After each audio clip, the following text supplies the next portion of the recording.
السلام علیکم ویورز، کیسے ہیں آپ سب لوگ؟ امید ہے سبھی لوگ خیر خیریت سے ہوں گے۔ تو آج ہم بڑے دنوں کے بعد آ گئے اس ناول کی اگلی قسط لے کر۔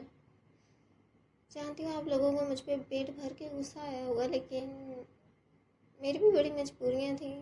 خیر میں شروع کرتی ہوں، باقی باتیں بعد میں ہوتی رہیں گی۔ وارڈ نمبر 33 قدم اٹھاتے ہوئے اس نے احمد سے سوال کیا، سر وارڈ نمبر 16۔ جس تیزی میں اس نے جواب دیا تھا، حداد کے قدم یکدم اپنی جگہ جامد ہو گئے۔ Are you sure? 16؟ Yes sir, confirm 16 ہے۔ کیوں سر، کیا ہوا؟ کوئی مسئلہ ہے کیا؟ احمد کو کسی گڑبڑ کا احساس ہوا۔ نہیں کچھ نہیں، چلو کچھ سوچ کر وہ لبوں کو بھینچتا ہوا دوبارہ تیز تیز قدم اٹھانے لگا۔ اس وارڈ کے انچارج ڈاکٹر آصف ہیں؟ یس سر۔ کچھ سوچ کر حداد نے جو سوال کیا تھا اس کا جواب توقع کے عین مطابق ملا۔ ایک دم اس کے چہرے کے تاثرات پوری طرح تن گئے، ماضی کے چند اوراق سیکنڈوں میں ہی آنکھوں کے سامنے گھوم گئے۔ مجھے اپنے غصے کو کنٹرول میں رکھنا ہوگا۔ مٹھیوں کو مضبوطی سے بھینچ کر وہ خود کو کمپوز کرنے لگا۔ یہ وقت جذباتی مظاہرے کا نہیں بلکہ دماغ سے کام لینے کا تھا۔ سر ہم لوگ پہنچ گئے ہیں۔ وارڈ نمبر 16 میں پہنچ کر وہ ایک مخصوص کمرے کے سامنے جا کر رکے۔ ٹھیک ہے، تم جا کر سارا پیپر ورک کلیئر کرواؤ، میں اسے ابھی گھر لے کر جاؤں گا۔ سر گھر لے جانے کی تو پلاننگ نہیں کی تھی، اور پھر کل ہی تو آپ نے نکاح کیا ہے۔ اس طرح یوں آپ کا اچانک بدلتی سچویشن پر احمد کو سمجھ ہی نہیں آیا وہ آخر سوال کیا کرے۔ تم جانتے ہو میں نے اس کے لیے کوئی پراپر پلاننگ نہیں کی تھی۔ ہم سچویشن کے حساب سے ساتھ ساتھ پلاننگ کر رہے ہیں، اور مجھے لگ رہا ہے اس وقت اس کا گھر جانا ہی بہتر ہوگا۔ اس کے بعد کیا کرنا ہے پھر دیکھ لیں گے، اور تمہاری بھابھی کی فکر تم بالکل مت کرو، اسے میں سنبھال لوں گا۔ بات صرف بھابھی کی نہیں ہے سر، بات اس فائل کی بھی ہے جو آپ کے پاس ہے، اور یہ ہمارے 4 سال کی محنت ہے۔ یہ میں جانتا ہوں اور تم بھی اچھے طریقے سے جانتے ہو۔ میں ہر سچویشن کو ہینڈل کرنا جانتا ہوں، اسی لیے فکر کرنے کی ضرورت نہیں ہے۔ جاؤ اور جو میں نے بولا ہے وہ کرو۔ اسے بھیج کر وہ خود کو کمپوز کرتا ہوا روم کے اندر داخل ہوا۔ جیسے ہی وہ روم میں داخل ہوا، حسینہ بیڈ پر تکیوں کے سہارے بیٹھی تھی۔ چہرہ میک اپ سے پاک تھا، اور تاثرات ایسے تھے جیسے وہ بہت زیادہ بیمار ہو کر ابھی اٹھی ہو۔ آنکھیں بھی وہ مشکل کھول پا رہی ہو۔ حداد نے ایک سرسری نظر ہی میں اس کے سارے حلیے کو جانچ لیا۔ جوان اور خوبصورت ہونے کے باوجود اس کے چہرے سے ایک عجیب سی وحشت محسوس ہو رہی تھی، یا پھر شاید یہ میک اپ نہ کرنے کا اثر تھا۔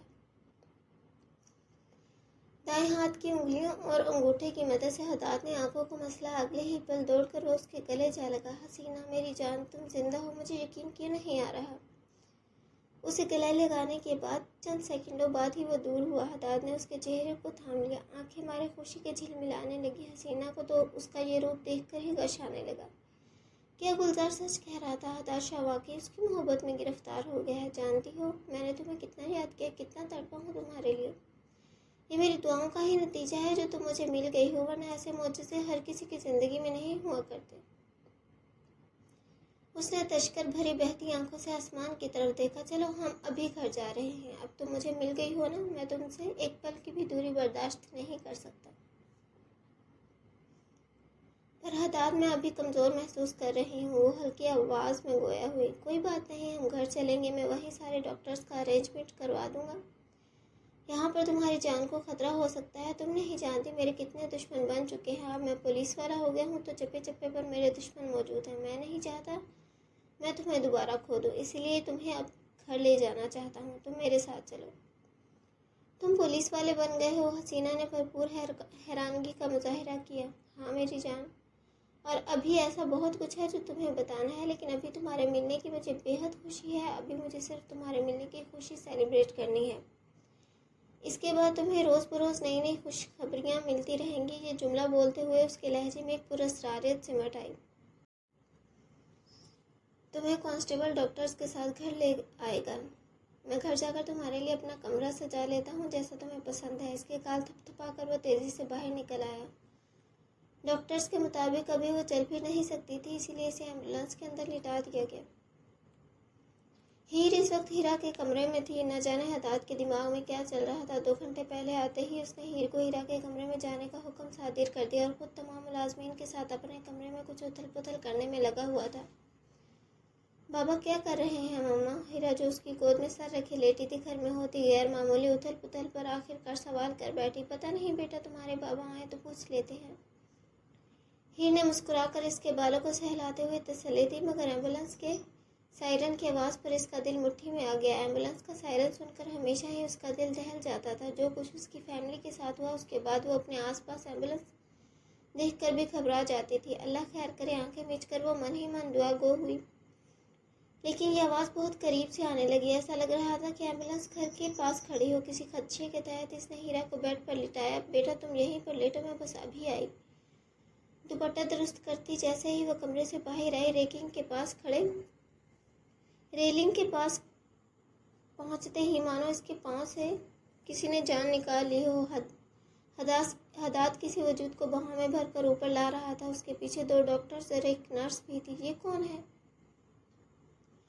وہ دوڑ کر اس وجود کے پاس جانے لگی، لیکن چند قدم آگے بڑھاتے ہی اس کا چہرہ ہیر کی نظروں کے سامنے آ گیا۔ اس کے بعد مانو ہیر کے پورے وجود پر سکتہ طاری ہو گیا۔ حسینہ، حداد کی بیوی، یہ زندہ ہے؟ اگر یہ زندہ تھی تو مجھ سے شادی کا ڈرامہ کیوں کیا میرے ساتھ کل رات؟ شادی کی دوسری صبح ہی اسے جو تحفہ ملا، یا پھر یہ کہو کہ اس کی خودداری پر جو تھپڑ لگا تھا، وہ شاید ہیر کی برداشت سے باہر ہو گیا تھا۔ مارے شرمندگی اور ذلت کی آنکھوں میں نمی جھلملانے لگی، پورا وجود بے جان ہونے لگا۔ تو قدموں پر کھڑا رہنے کے لیے اس نے پاس کھڑے ستون کا سہارا لیا۔ یہ زندگی نے کیسا موڑ لیا ہے؟ میں نے اپنی زندگی میں اتنے برے وقت کی توقع کبھی نہیں کی تھی۔ میرے ساتھ پہلے جو کچھ بھی ہوا، اس کے بعد مجھے نہیں لگا تھا قدرت میرے ساتھ دوبارہ ایسی کوئی ناانصافی کرے گی۔ اللہ پاک، یہ سب کچھ کیوں ہو رہا ہے؟ میرے حصے میں اتنی تکلیف، وہ بھی ایک ایسے انسان کے ہاتھوں جس سے میں بہت محبت کرتی ہوں۔ ہیر بی بی، اس سے پہلے کہ اس کی آنکھیں چھلک پڑتی، اپنے قریب سے ابھرتی ملازمہ کی آواز پر وہ ہڑبڑائی، نامحسوس انداز میں آئی نمی کو صاف کرتے ہوئے اس کی طرف متوجہ ہوئی۔ جی بولیں، حداد صاحب بول رہے ہیں، آپ اپنے کمرے میں جائیں، انہیں کوئی ضروری کام ہے۔ ضروری کام؟ جانتی ہوں بہانے بنائے گا، صفائیاں دینی ہوں گی۔ چہرے پہ تکلیف کا آثار ابھرے، مگر یہ سب وہ صرف سوچ کر رہ گئی۔ ٹھیک ہے، میں جاتی ہوں۔ ہیرا بیٹا، وہ واپس بیڈ پر لیٹی ہیرا کے پاس آئی۔ آپ کے بابا مجھے بلا رہے ہیں، میں گھر میں کچھ کام چل رہا ہے تو آپ باہر نہیں آنا۔ کچھ سوچ کر اس نے ہیرا کو باہر آنے سے روکا۔ وہ بچی تھی، ان سب کا نہ جانے اس کے دماغ پر کیا اثر پڑے۔ لیکن میں یہاں پر اکیلی ہوں۔ آپ اکیلی نہیں ہیں بیٹا، میں ابھی آپ کے پاس آ رہی ہوں، تب تک آپ سو جائیں یا پھر اپنی ڈرائنگ بنا لیں۔ یہ اچھا آئیڈیا ہے۔ ڈرائنگ کا سن کر وہ خوش ہو گئی۔ یہ کس کا گھر ہے حداد؟ نیا گھر اور نیا روم دیکھ کر وہ حیران رہ گئی۔ اس حادثے کے بعد اب میں حویلی میں نہیں رہتا، میں نے اپنی نوکری کے بعد نیا گھر خرید لیا ہے۔ لیکن تم فکر مت کرو، میں نے تمہاری ساری یادوں کو سنبھال کر رکھا ہے۔ ہاں، وہ تو مجھے نظر آ رہا ہے۔ اپنے سامنے دیوار پر بڑے فریم میں لگی دونوں کی شادی کی تصویر دیکھ کر وہ حیران رہ گئی۔ اس کے علاوہ ڈریسنگ ٹیبل پر میک اپ کا سامان، اس کے پسندیدہ پرفیومز، اس کے علاوہ بھی بہت کچھ پڑا ہوا تھا۔ پورے کمرے میں اس کے پسندیدہ لال رنگ کی سجاوٹ کی گئی تھی۔ یہ انسان کیا واقعی پچھلا سب کچھ بھول کر میری محبت میں گرفتار ہو چکا ہے؟ نہ جانے کیوں حسینہ کو آنکھوں سے دیکھنے کے باوجود بھی یقین نہیں آ رہا تھا۔ لیکن خیر، میرے لیے تو آسانی ہو گئی، مجھ پر اتنا پیار لٹا رہا ہے، یقین بھی کرے گا۔ اب وہ فائل لینا میرے لیے آسان ہو گیا۔ لیکن وہ لڑکی کہاں ہے جس کو راستے سے ہٹانے کا گلزار نے بولا تھا؟ حسینہ نے پورے گھر میں نظریں دوڑائی، مگر اسے کوئی نظر نہیں آیا، اور اب بھی کوئی نہیں تھا۔ کیا تم یہاں اکیلے رہتے ہو؟ اس کے سوال پر حداد کا ماتھا ٹھنکا۔ میں یہاں اکیلا نہیں رہتا، یہاں پر تمہاری یادیں، ہماری بیٹی، گھر کے ملازمین ہیں۔ بس تم ٹھیک ہو جاؤ تو دھیرے دھیرے تمہیں سب سے ملوا دوں گا۔ لیکن تم ان سب کے بارے میں مت سوچو، اب تم اس گھر کی مالکن ہو، آرام سے لیٹ کر بس اپنی خدمتیں کرواؤ، باقی گھر والوں سے تو ملنا ملانا ہوتا ہی رہے گا۔ حداد اس کا ہاتھ تھامے محبت پاش نظروں سے اسے دیکھ رہا تھا۔ مجھے آرام کرنا ہے۔ حسینہ سے اس کی اتنی محبت ناقابل برداشت ہو رہی تھی۔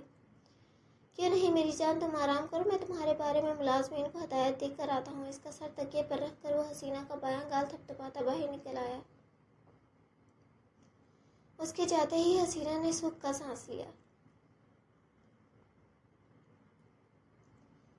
کمرے سے باہر نکلتے ہی اس کے تاثرات تن چکے تھے، لمبے لمبے ڈگ بھرتا وہ چند قدموں میں ہی اپنے مخصوص کمرے میں موجود تھا۔ بیڈ پر بیٹھی ہیر کو دیکھ کر آگ کی طرح جلتے پورے وجود میں سکون کی کئی لہریں دوڑ گئیں۔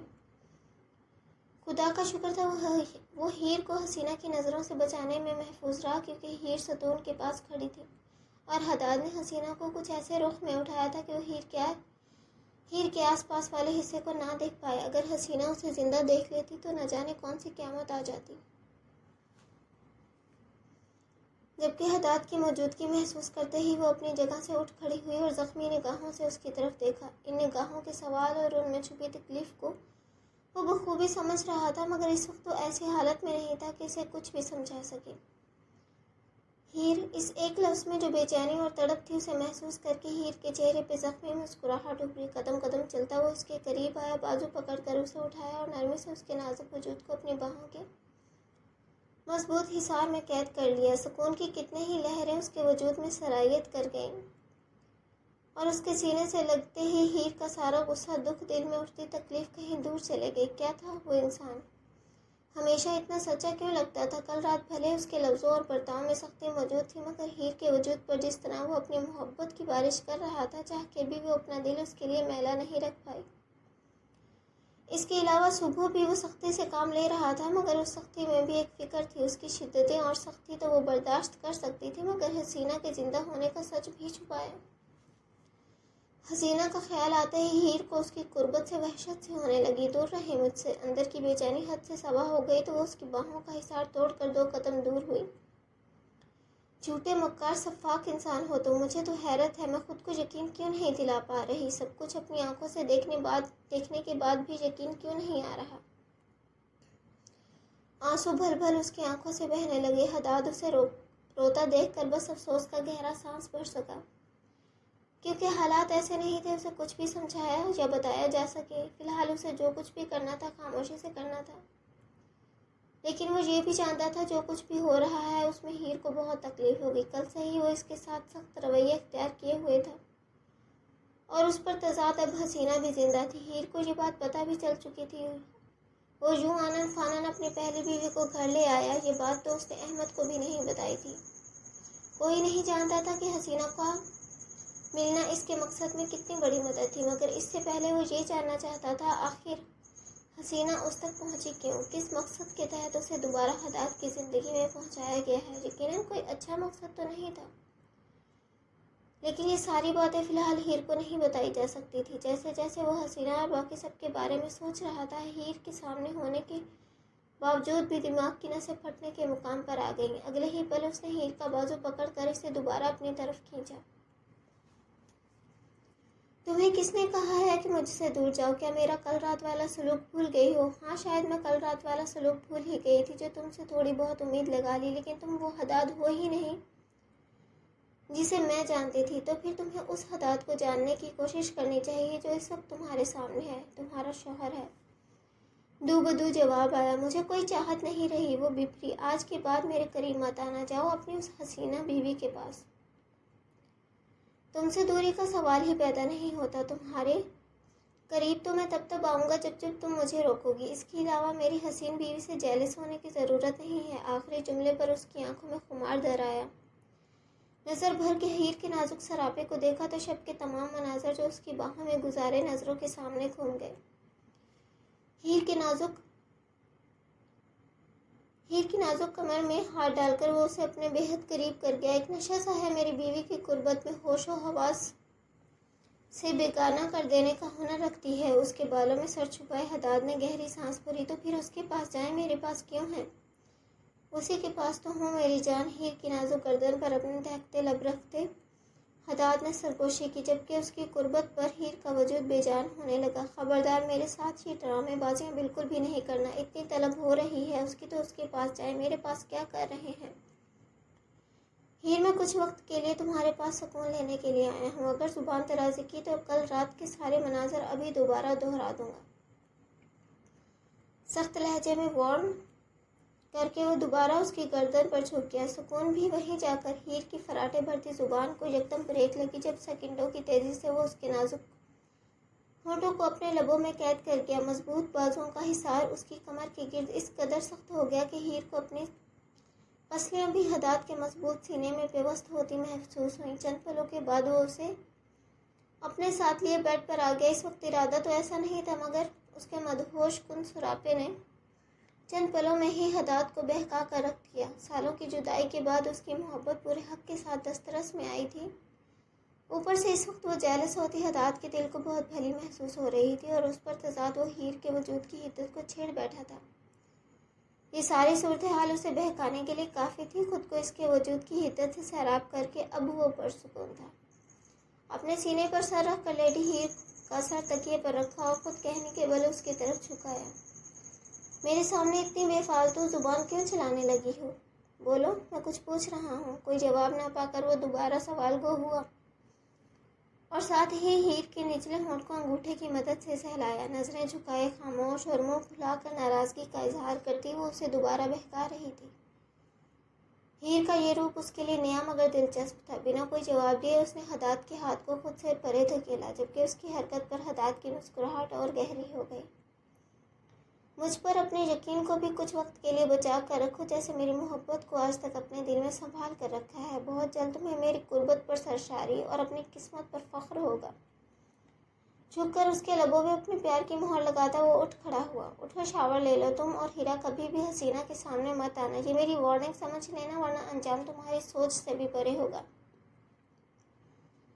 جوتے پہن کر اٹھتے ہوئے وہ جو حکم صادر کر رہا تھا، ہیر کی آنکھیں چند پل میں ہی نم ہو گئیں۔ اور ہاں، رات کو تیار رہنا، میں دوبارہ آؤں گا۔ ابھی حسینہ کے پاس جا رہا ہوں۔ وہ تو کپڑے لے کر واش روم میں چلا گیا، مگر ہیر کی آنکھوں سے آنسوؤں کا ایک کارواں بہہ نکلا۔ کیا تھا یہ انسان؟ کیا چاہتا تھا؟ اس کا کون سا روپ سچ تھا؟ ابھی خود پر اس کی محبت پر یقین رکھنے کا بول رہا تھا، اور اب یہ سب کچھ۔ ہاں تو ریڈرز، اگر میں نہیں بولتی تو اس کا مطلب یہ تو نہیں ہے کہ آپ لوگ چینل کو سبسکرائب نہیں کریں گے، ویڈیوز کو لائک نہیں کریں گے، اور اپنا ریویو نہیں دیں گے۔ جہاں آپ لوگ اتنی ساری ایپیسوڈ پڑھ کے جاتے ہیں، وہاں پہ ایک ریویو دینے میں کون سی